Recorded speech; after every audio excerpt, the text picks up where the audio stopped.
Ito, para may papakilala para kayo na yung pamangkin kong Japanese.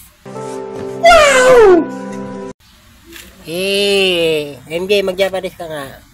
Sabi mo, kakapunta. Punta. Punta lang. Ngayon din ako, yung baby ko, Japanese din yan. Opa! Opa daw, opa daw. Anan? Ang galing, ang galing. Anan? Ikaw nga, opa ka nga. Ang galing, ang galing. Magsalita ka nga, magkwento ka sa kanila. Ano pangalan mo? Jake. Alan S. Wow! Jake Palan S. Taga saan ikaw? Taga saan ka? Taga?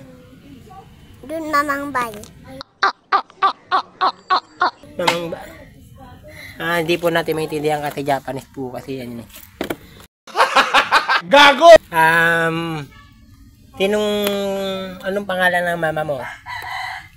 Mama. Ang galing, ang galing. Anong pangalan ng mama mo? Hindi. Pwede na! Hindi. Ano yung salitang Japanese yan? Ha? Yung papa mo? Mike. Me. Mike. Ang galing, ang galing. Ni. Ganun pala yung mga pangalan doon sa Japan.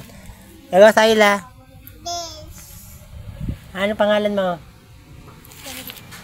Mula. Ganun katagal ka na dito sa Pilipinas? Ha? Jay? Sis. Ganun katagal ka na? 6. Pero hindi ka pa masyado marunong mag-Tagalog. Ano pa rin yung...